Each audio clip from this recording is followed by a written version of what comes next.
Bien, hace unos días comencé a compartir hace ya más un mes por lo menos, empecé a compartir una serie llamada La importancia de estar en el lugar de Dios. El pastor Randy hablaba mucho del allí de Dios, así que sé que no es un tema ajeno para ustedes.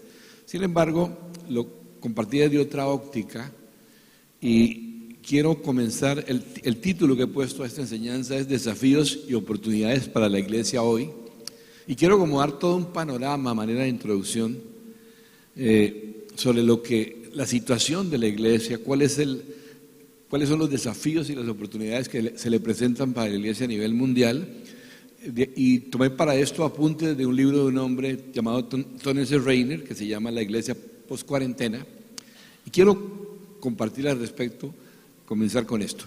Bueno, todos nosotros, eso es indudable, conocemos las principales consecuencias de esta pandemia, del COVID-19, los miles de personas infectadas, las personas que desafortunadamente han partido, muchos que se siguen infectando y los que lamentablemente aún siguen padeciendo esta enfermedad.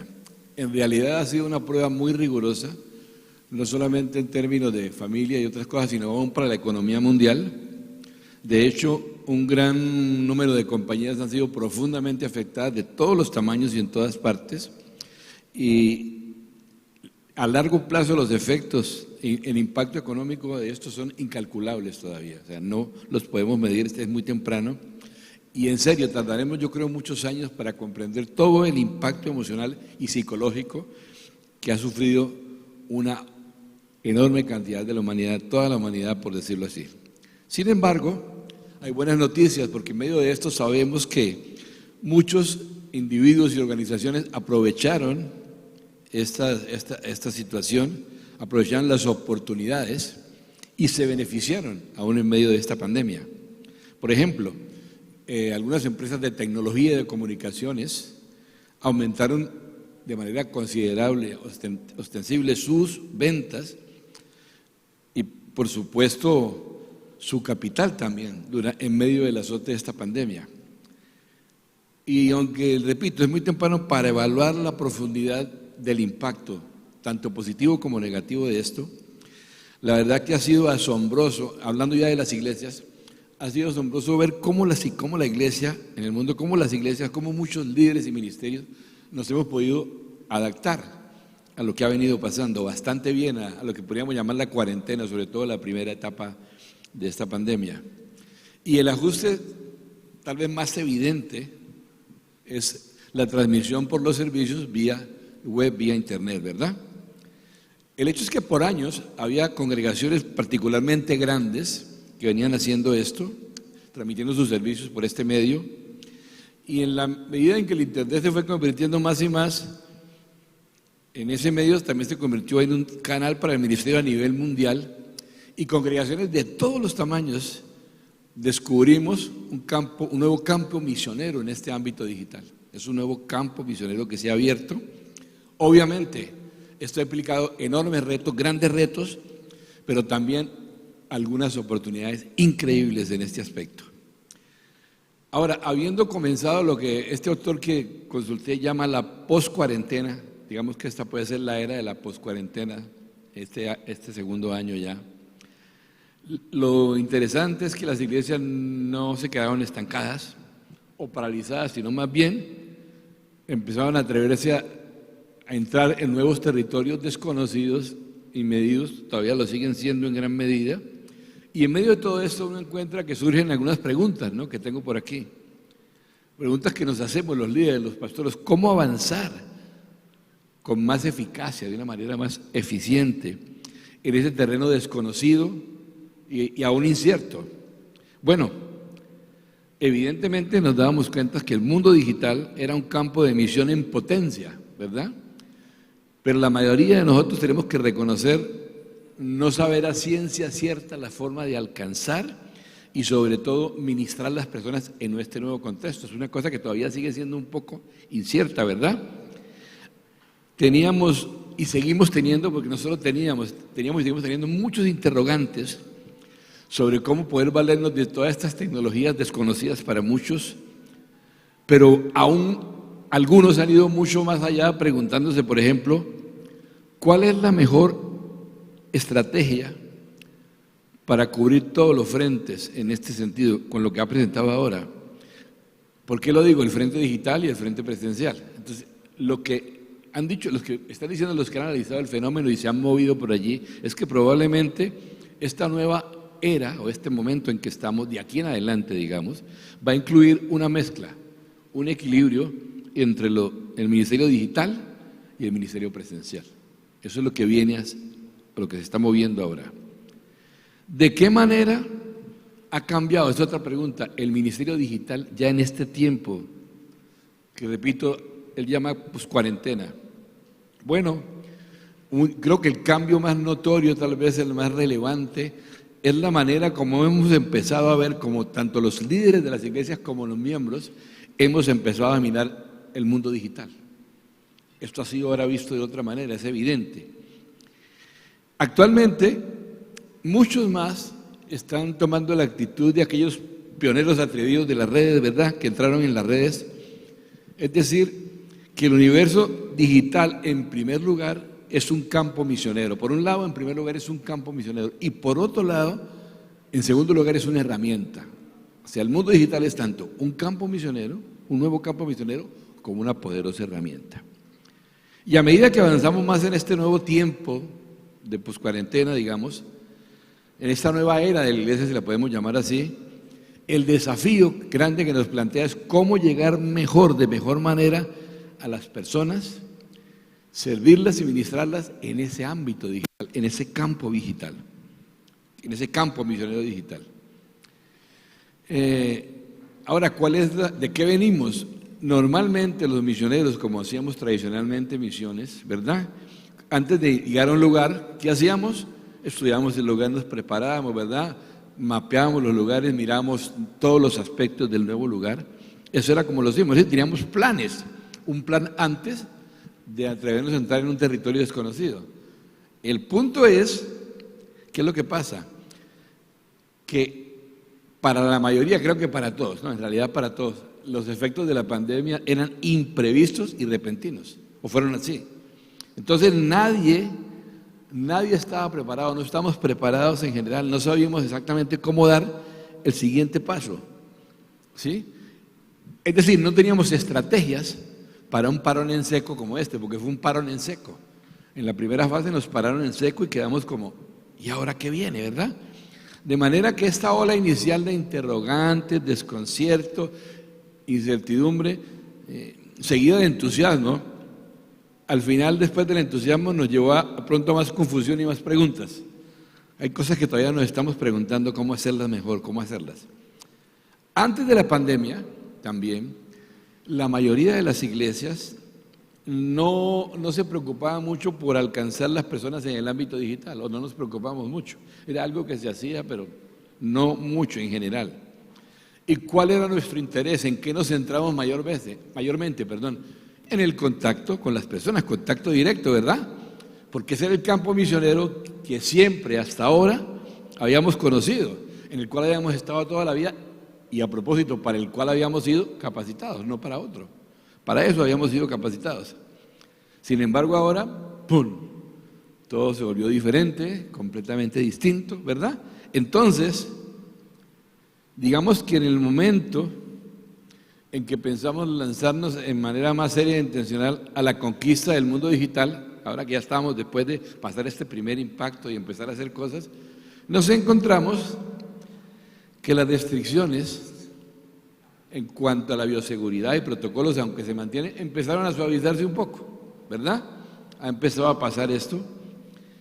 En las comunidades, en todas, unas más que otras, depende de muchos factores, porque eso es un asunto que se maneja, como se dan cuenta, con patrones generales, pero también con patrones muy particulares en cada región, como ha sido el caso de Colombia. Por supuesto, estamos muy enterados de lo que sucede en todo sentido aquí.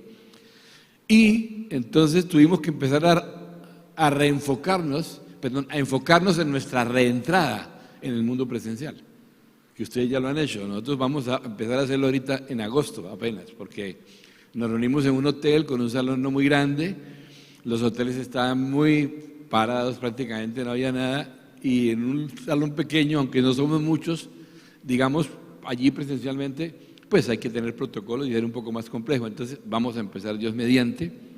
Sin embargo, la mayoría empezaban a enfocarse casi que completamente en preparación de material y logística para volver a abrir los templos, los edificios, teniendo en cuenta, obviamente, como lo veo que lo hacen muy juiciosamente aquí, los felicito, todos los protocolos de bioseguridad, etcétera, ¿verdad?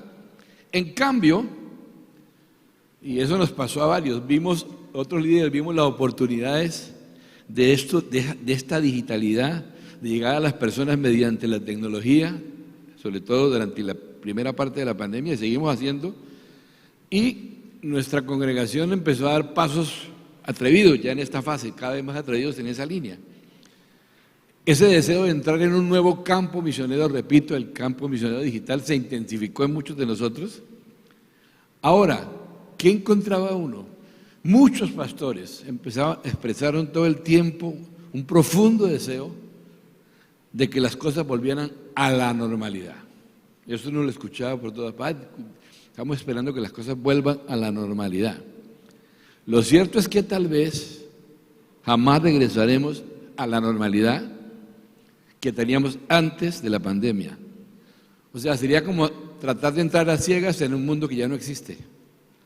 Porque la verdad, como le escuché a un hombre decir, a un ministro del Señor, con respecto a la pandemia, el mundo cambió y la iglesia también cambió.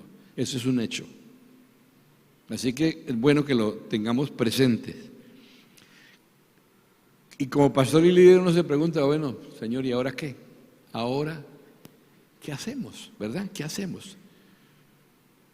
Bueno, reconociendo, como les dije, que estamos apenas entrando en esta segunda fase de esto, sin ser concluyentes o categóricos, digamos, en decir que es la última palabra en sus afirmaciones, hay algunos planes con buenas perspectivas que se han venido gestando, lucen prometedores, y su punto de partida o su premisa dice que las iglesias deben tratar con 3 grupos de personas en este momento, digamos, hacia el futuro.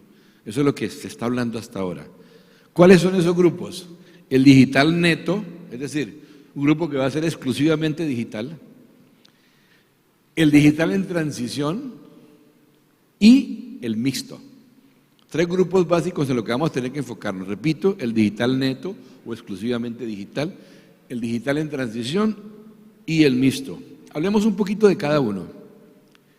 ¿A qué se refiere? ¿Cuál sería el grupo del digital neto? Se refiere a hacer presencia solo digitalmente, lo cual podría incluir a personas que no pueden asistir a los edificios de las reuniones presenciales y, por supuesto, a quienes no se arriesguen, porque ustedes saben que de todas maneras hay ciertos riesgos y hay personas que no quieren arriesgarse a entrar en instalaciones físicas de una iglesia a causa de la pandemia, y otros que en realidad, digamos particularmente esos que fueron alcanzados digitalmente, que no están dispuestos o preparados para asistir a un servicio. No es que sean personas anti-iglesia, me refiero a los nuevos, a los que nunca han estado, sino que de una u otra manera tampoco están muy dispuestos a reunirse presencialmente en una comunidad, ¿verdad? Entonces, es posible que algunos de estos que han sido exclusivamente digitales en el futuro hagan la transición y vengan, o es posible que no. Ese es el primer grupo, exclusivamente digital. El segundo grupo, digital en transición. Ok, ¿quiénes forman este grupo? Lo conforman aquellos que se encuentran en esa transición digital. Es decir, que se conectan en su mayoría o en mayor parte en la iglesia, con la iglesia tecnológicamente por la tecnología, pero por otro lado, también están como yendo a reuniones, es decir, quieren ir a reuniones, vienen a reuniones, o de pronto lo van a hacer, quizá puedan hacerlo, y una estrategia para hacerlos, para llegar a ellos y hacer que vinieran, podría incluir formas específicas de animarlos a venir personalmente a servicios. Son gente que está en eso, ¿no? Está como, fueron conectados, fueron tocados por ahí y están en eso. Entonces, trataría de preparar formas y crear formas, usar la creatividad que Dios nos ha dado para incluir formas que los hagan que puedan asistir a un servicio. Y por último, está el mixto, el grupo mixto. ¿Cuál es? Aquellos que están conectados a la congregación de 2 formas, digital y presencial. Digital y presencial, ese es el grupo mixto. Ahora, considerando lo anterior, esto que acabo de decir, estos tres grupos que estas personas plantean, ¿qué debemos hacer? Primero, debemos entender que las iglesias deben incluir estos tres grupos en sus planes. Deben incluir estos tres grupos y planear cosas para los tres grupos. La pregunta del millón entonces, porque todas las iglesias no tienen, digamos, el privilegio de tener todas las facilidades con las que cuentan ustedes en este lugar, pero ¿por dónde empezar? Bueno, hay una experiencia que sucedió hace muchísimos años, que fue la de la iglesia primitiva en Jerusalén, ¿verdad? Que nos van a servir como de patrón, que nos dan respuestas a cómo hacer estas incursiones en el mundo digital de hoy. ¿Qué hicieron ellos cuando no sabían qué hacer? A ver, ¿qué creen que hicieron? ¿Qué hacían? Orar. Cuando no sabían qué hacer, oraron, ¿verdad?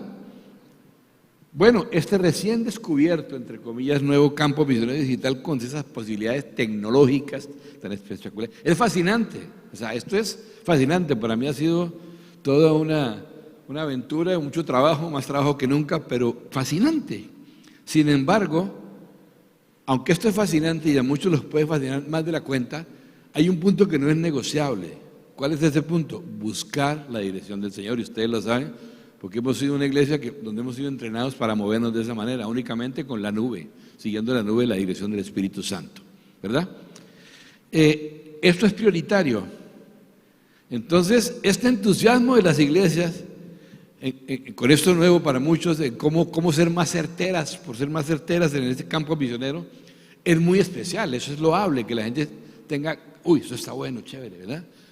Va a funcionar. Pero hay que tener cuidado con esto. ¿En qué sentido? En que los medios se pueden convertir en el fin. Los medios se pueden convertir, por un lado, en un fin. Y la hiperactividad, óigame esta palabrita, hiperactividad puede reemplazar la efectividad. Esos son un par de riesgos latentes allí con los que hay que tener cuidado.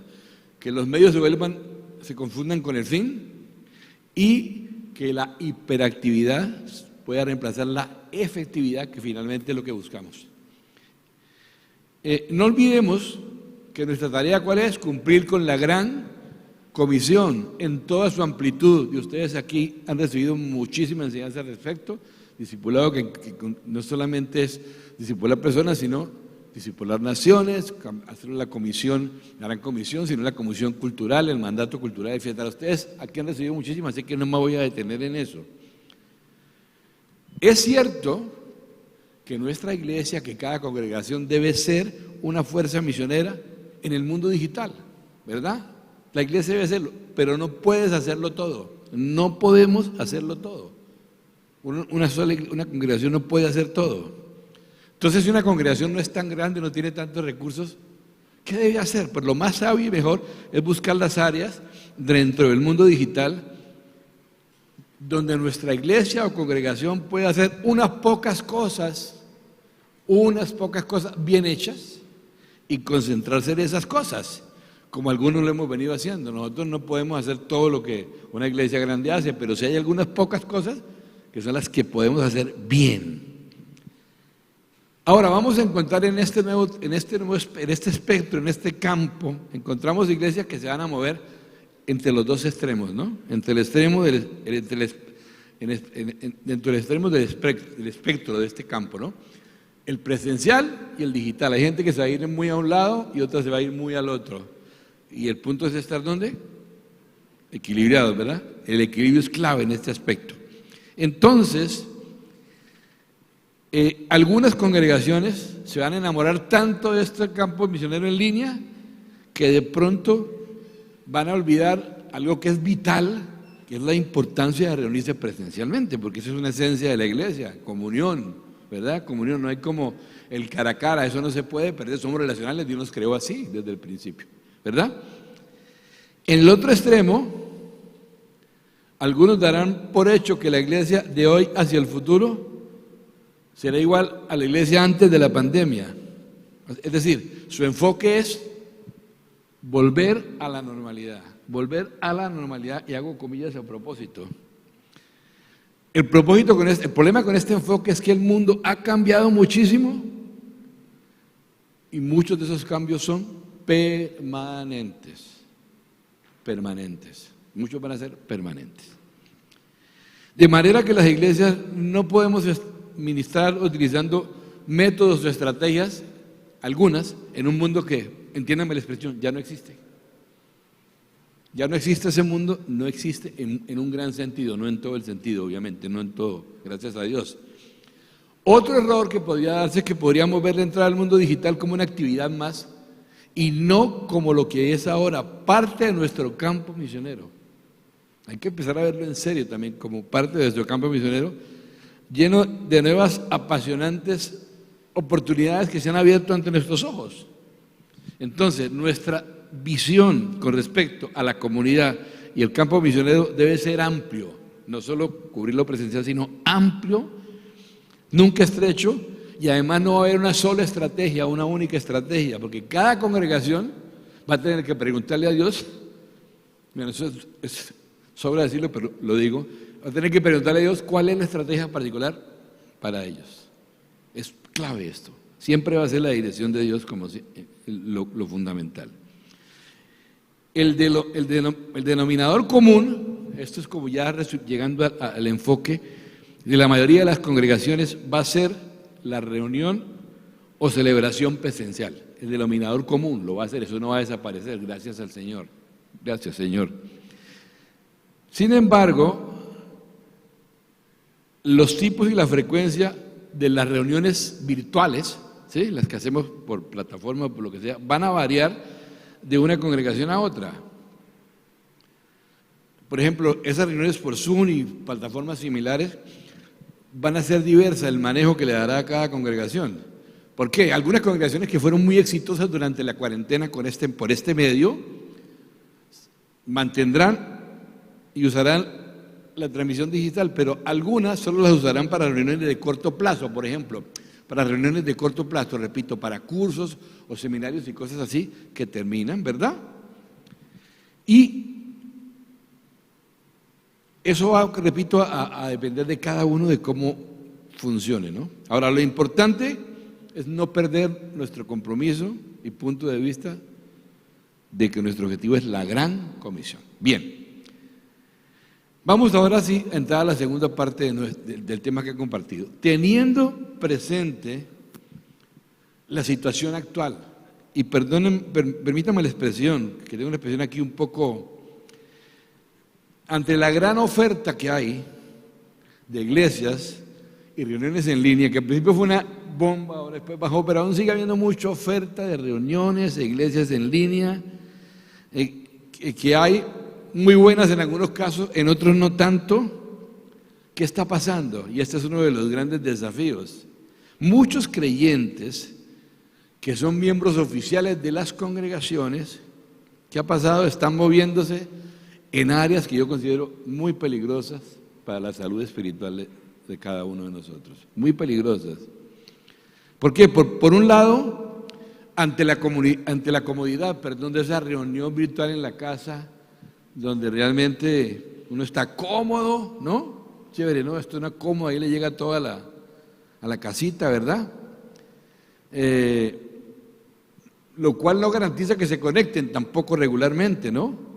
Algunos han llegado a pensar que entonces no es necesario volver a asistir a reuniones de estas. Y eso está pasando, es un fenómeno. Sin ni siquiera ser parte de una congregación específica. Eso es grave, ¿o no? Ni siquiera, estamos hablando de que ni siquiera hay que volver y ni siquiera hay que ser parte. Ven un domingo el servicio de su iglesia, y pongo entre comillas porque a veces ya no saben algunos si es su iglesia, y al siguiente domingo el de la otra, y luego el de otra, porque le gusta más el estilo del predicador, el horario, la duración de la reunión, la calidad, etcétera, etcétera, etcétera, todos los etcéteras que ustedes quieran. Toman un curso en esta, un seminario en aquella, reuniones de oración en otra. No, esto no pasa aquí, ¿no? Eso solamente pasa allá donde estamos en Estados Unidos, solamente sucede ahí, pero allá sí pasa, muchísimo. De una u otra forma, por la condición o las nuevas maneras de hacer iglesia, la forma que la iglesia ha tomado en este tiempo para llevar a cabo el ministerio, muchos están ignorando o descuidando o dejando de lado un aspecto clave que ustedes conocen muy bien, bueno, particularmente los que han estado mucho tiempo acá y han estado haciendo los cursos de IMI, etcétera, que es la importancia de estar en el lugar de Dios. Algo vital para todo discípulo, estar en el lugar de Dios, en el lugar que Dios ha designado, porque es Él quien lo hace. El lugar, Él es Él quien ubica, es Él quien coloca, y sí podemos usar esta expresión colocar, no poner, ahí sí es colocar, es colocar en un lugar preciso. Y ese lugar, repito, ¿quién lo establece? Solamente Dios. Y no nuestros conceptos, ni nuestros deseos, ni nuestros gastos, nuestros gustos, perdón, nuestras inclinaciones, nuestros caprichos, nuestros gastos tampoco. Nuestros gustos, nuestras inclinaciones, nuestros caprichos, no, es Dios quien lo debe poner. Ahora, por eso en esta mañana quiero recordar un poquito, hablar de la importancia de estar en el lugar de Dios. Y quiero citar un versículo, creo que Reina Valera 60 es la versión, es Proverbios 27, 8. Proverbios 27, 8. Bueno, si no lo tienen yo se los voy leyendo, pero ahí lo van a poner ya. Proverbios 27, 8. Dice, cual ave que se va de su nido, tal es el hombre que se va de su lugar. Cual ave que se va de su nido, tal es el hombre que se va de su lugar. Miren, una de las estrategias claves que el diablo usa para poder afectar nuestra vida en forma negativa, obviamente, y como dañar nuestra vida, dañarnos de alguna manera, ¿cuál es? Sacarnos de nuestro lugar, sacarnos del lugar donde Dios nos ha puesto y movernos a otro lugar. Hay un lugar de Dios, mis amados, como decía el apóstol Randy, el allí de Dios, hay un lugar de Dios, pero en cada aspecto de nuestra vida, en cada cosa, para cada área, en todo. Empezando por cosas tan sencillas como las cosas naturales, ¿no? ¿Dónde vivo? ¿Qué hago? ¿En qué trabajo? ¿En qué iglesia me reúno? ¿A qué comunidad pertenezco? ¿De dónde soy parte?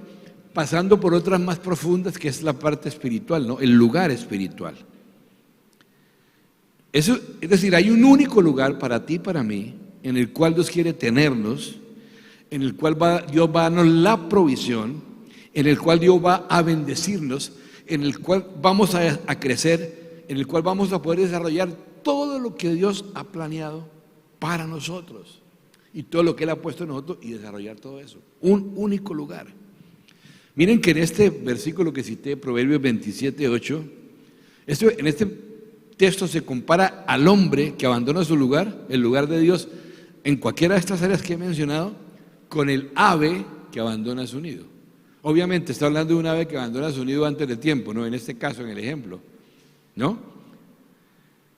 Y lo que quiero recalcar y dejar suficientemente claro, mucho más claro que la vez, es lo siguiente: hay un lugar en el cual Dios me ha puesto, en el cual Dios te ha puesto para cada área de la vida, y debo permanecer en este lugar. Y si acaso Dios me mueve, tengo que estar muy seguro de que realmente es Él, porque no puedo decir que no haya esa posibilidad, que no sean mis emociones, mis gustos, mis preferencias, porque si yo me muevo por mi propia cuenta, eso no es recomendable desde ningún punto de vista, no se va a cumplir en mí lo que Dios se ha propuesto hacer, pero sí se va a cumplir lo que el proverbio dice, el que acabamos de leer. La advertencia que hay aquí está en el hecho de no moverme yo, ni permitir que otras cosas me muevan, sino que si me voy a mover sea realmente el Espíritu del Señor. Y eso es algo para mí excepcional en esos casos, ¿verdad? Puede pasar, pero lo regular es que yo permanezca donde he sido plantado. ¿Qué pasa si me muevo de ese lugar? ¿Por mi cuenta? Bueno, ¿qué va a pasar? Yo voy a quedar, como dice aquí un poco el versículo, voy a quedar desprotegido, voy a quedar vulnerable. por más de que me guste ese asunto. Un ejemplo fue cuando Nehemías estaba reedificando el muro. Trataron de hacer todo contra él, ustedes conocen la historia. Hicieron de todo, matarlo, hacerle daño de muchas maneras. Pero la última estrategia que uno podría pensar que era como una cosita así nada más, que uno puede pensar no es tan grave o tan seria, fue sacarlo de su territorio, sacarlo de su lugar. Ahora, escúchame, yo soy fuerte, tú eres firme, yo soy firme cuando estoy, ¿en dónde? En el lugar de Dios. Entre tanto yo esté ahí, yo voy a hacer eso, ¿verdad? Uno conoce creyentes que hablan de mantener una actitud abierta al Espíritu para moverse con el Espíritu, ¿no? Entonces, para eso, si alguien sufre de ese síndrome, hay una manera, hay un aspecto clave en la palabra que no voy a citar el versículo, es algo que del que habla el profeta, que dice un aspecto que ayuda, que se llama, alguien lo ha llamado la voz a las espaldas. ¿Sí? En Isaías, la Biblia dice lo siguiente: oirás una voz a tus espaldas que te dirá, ese es el camino, andad por él, y no torzáis ni a derecha ni a izquierda, ¿verdad? Ese es un texto que está en la palabra. Oirás una voz, ¿dónde? A tus espaldas. ¿Qué significa? ¿Cuál es la voz a tus espaldas? ¿Cuál es la voz a mis espaldas? Bueno, es muy simple, hermano, es muy sencillo. ¿Qué fue lo último que Dios te dijo? ¿Qué fue lo último que Dios te dijo? Y escúchame, puede ser que lo último que Dios te haya dicho fue hace 20 años. No sé, no importa el tiempo. Al respecto de un asunto, ¿verdad? Si fue lo último que Dios te dijo, mientras Dios no te diga otra cosa, no te debes mover, ni debes hacer otra cosa. Debes permanecer allí. ¿Hasta qué? ¿Qué es hasta qué? Hasta que se cumpla lo que Dios ha planeado contigo. Así que, por andar en esa actitud abierta, sucede que se abortan muchos procesos, por ignorar este principio sencillo de la voz a las espaldas, y mucha gente tiene que comenzar de cero otra vez, si es que lo logra, me explico, o sea, por ignorar esto, nuestro crecimiento espiritual se aborta por la misma cosa, el crecimiento por un sentido falso de apertura espiritual. Por eso es muy importante tener presente este principio, la voz a tus espaldas. ¿Qué fue lo último que Dios te dijo? Específicamente en cuanto a eso, quédate ahí. Si Dios no te dice nada, pues es que será que no tiene nada que decir en ese sentido y no quiere que te muevas. Entonces, hay un lugar de Dios en cada aspecto de nuestra vida en el cual debemos mantenernos, porque es allí donde Él va a sustentarnos y bendecirnos, y donde nuestra vida va a estar bien. Ahora hay personas que esperan reconocer el lugar de Dios por las siguientes características. Todo está muy bien, el cielo es azul, los árboles son divinos, siempre hay mucha brisa y todo está lindo. Ese para muchos es el lugar de Dios, pero sucede que en la verdad, curiosamente, en el lugar de Dios, a veces el lugar de Dios es todo lo contrario de lo que estoy diciéndoles, porque resulta que hay una cosa que es parte del lugar de Dios, que puede que no nos guste mucho, pero existe, la prueba. La prueba. Y el profeta Elías, y con esto voy terminando, nos da un ejemplo perfecto. En el capítulo 17 de Elías, antes del 19, en muchos pasajes, y no los voy a leer porque no hay como tiempo de mirarlos, pero podemos leer uno. Miren lo que pasaba cada vez que Elías se iba a mover o se movía. Veamos Primera de Reyes 17, 2 al 5. Primera de Reyes 17, 2 al 5. Este es un ejemplo bueno de esto. Dice, y vino a él palabra de Jehová diciendo, apártate de aquí y vuélvete al oriente y escóndete en el arroyo de Querit, que está al frente al Jordán. Beberás del arroyo y yo he mandado a los cuervos que te den allí de comer. Y él fue e hizo conforme a la palabra de Jehová, pues se fue y vivió junto al arroyo de Querit, que está frente al Jordán. Luego en Primera de Reyes 17, 8 al 10, pero no va a leer todo eso, va a leer, sí, son 3 versículos, 8 al 10, Primera de Reyes 17, 8 al 10, vino luego a él palabra de Jehová diciendo, levántate, vete a Sarepta de Sidón y mora allí. He aquí yo he dado orden allí a una mujer viuda que te sustente. Entonces él se levantó y se fue a Sarepta. Hasta ahí Dios hablaba y Elías se movía. Pero en el versículo 19 pasa algo curioso, algo distinto, ¿verdad? Ustedes conocen todo lo que pasó. Él estuvo en Carmelo, se enfrentó a otros profetas de Baal, cayó fuego del cielo, y una mujer que se llamaba Jezabel, que era la esposa del rey Acab, le dijo lo siguiente en 1 Reyes 19:2. 1 Reyes 19:2. Entonces envió Jezabel a Elías un mensajero diciendo: así me hagan los dioses y aún me añadan, si mañana a estas horas yo no he puesto tu persona como la de uno de ellos. Viendo pues el peligro, se levantó y se fue para salvar la vida. ¿Qué pasó aquí con Elías, no? Pasó algo raro, porque siempre que se movió, primero venía la palabra para decirle: ve a este lugar, Dios le hablaba. Pero aquí no vino palabra del Señor, vino la amenaza de una mujer que obviamente representa un poder espiritual fuerte, hay un contexto detrás, pero en realidad Elías salió corriendo por una amenaza de una mujer, en ese caso, ¿verdad? Y viendo que su vida estaba en peligro, se abrió. Lo interesante es que él se va de ese camino. En 1 Reyes 19:4 lo dice: él se va por el desierto a pie, se sentó debajo de un árbol, de un enebro, deseando morirse, y llegó a un punto donde uno lo veía derrotado, tendido. Allá llegó, se tiró, estaba triste, deprimido, se tira en el piso y dice: Señor, quítame la vida, basta ya. Obviamente Elías había estado en lugares más complejos, muchísimo más complejos antes. ¿Sí? Dios se le había puesto, como decimos nosotros, mucho más cuesta arriba en otros pasos, ¿verdad? Había estado en momentos realmente críticos y en ningún momento de esos uno encuentra que Elías estuviera tan deprimido como aquí, como estaba en 1 Reyes 19:4. ¿Qué fue lo que pasó? Bueno, lo que pasó es escúcheme en esto: lo que hace difícil un lugar no es la dificultad del lugar, sino que el lugar no sea el lugar de Dios. Lo repito, lo que hace difícil un lugar no es la dificultad del lugar, sino que el lugar no sea el lugar de Dios. Eso es lo que hace el lugar tan difícil, tan tortuoso, tan terrible. ¿Y en qué termina la historia de Elías? Bueno, afortunadamente termina bien. ¿Por qué? Porque Dios es bueno. Y puede hacer que lo que aún uno tuerce, después se enderece. Pues Dios es bueno. Pero Elías en este intermedio la pasó mal. Y algo más extraño que sucede allí, otra cosa extraña, es que allí Dios le envía ángeles para que lo sustentaran.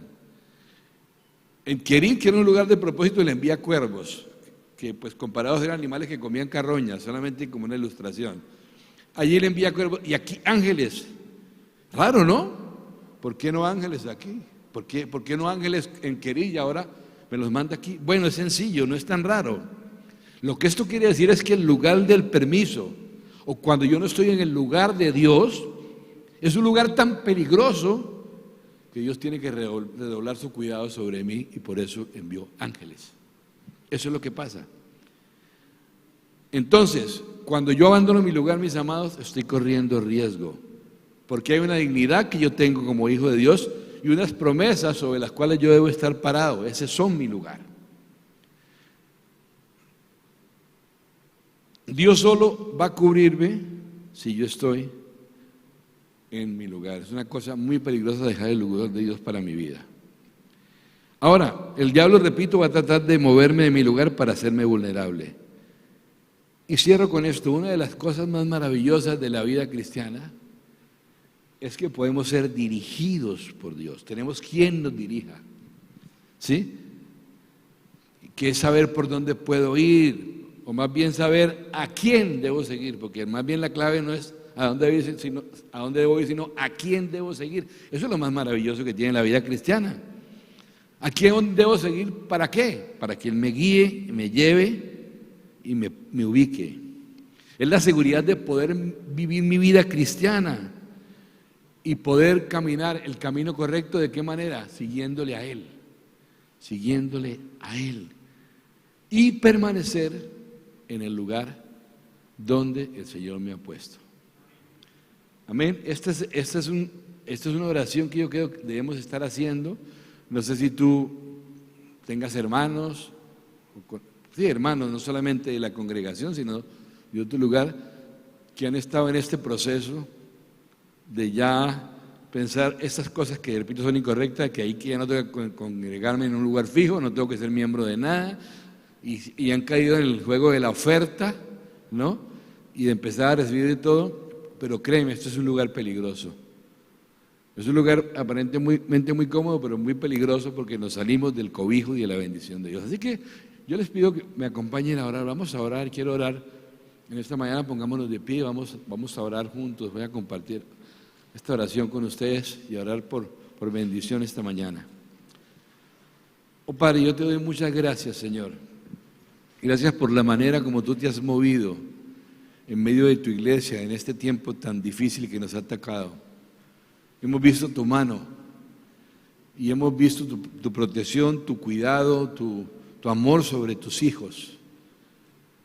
Y también hemos visto cómo tú has puesto nuevas habilidades, nueva sabiduría. La mente de Cristo ha estado moviéndose en tus hijos e hijas, en tus siervos, abriendo nuevos caminos, nuevas oportunidades, aprovechando su creatividad para ver oportunidades en medio de la crisis y nuevas maneras de hacer iglesia y de llegar. Yo te doy gracias por eso. Y Padre, en esta mañana también queremos orar. Yo quiero orar por el corazón de todos mis hermanos, por el corazón de tus hijos e hijas que han sido parte de congregaciones que han estado ubicadas en el lugar perfecto de Dios y que por estas razones que expliqué y otras aún que pueden escapárseme, están moviéndose a ese lugar peligroso que es estar en el lugar del deseo propio, del capricho propio, del gusto propio y no en el lugar correcto, que es el lugar tuyo, el lugar de Dios. Que yo oro por un fuego nuevo, un toque de tu Espíritu Santo, que tu Espíritu Santo vaya por ellos, que tu Espíritu Santo los esté tocando, que tu Espíritu Santo les esté afirmando y poniendo ese deseo y afirmando esa certeza de la importancia de estar en el lugar donde Dios les ha puesto, que no es un lugar arbitrario, que es el lugar donde justamente todo el plan, el propósito de Dios para sus vidas va a desarrollarse, el crecimiento espiritual se va a dar y la protección y la bendición y el cumplimiento de las promesas sean cumpliéndose allí. Yo quiero bendecirles en el nombre de Jesús. Quiero declarar el cuidado del Señor, la protección de Dios y darle gracias a Dios por el privilegio para todos nosotros de estar cobijados en un lugar donde, con un cobijo real, con un cobijo correcto, con un cobijo de bendición, un cobijo de amor y un cobijo que nos señala destino y propósito para nuestras vidas. Gracias, Padre. Te oro en el nombre de Jesús y que toda esta palabra y esta bendición sea tocando nuestras vidas y alcanzando las vidas de otros a través de mis hermanos aquí que van a poder compartir y llevar este sentir en sus corazones y compartirlo con los demás. Y que esto nos ayude también en el cumplimiento perfecto de la gran comisión. Te doy gracias en el nombre de Jesús. Amén. Gracias, Señor.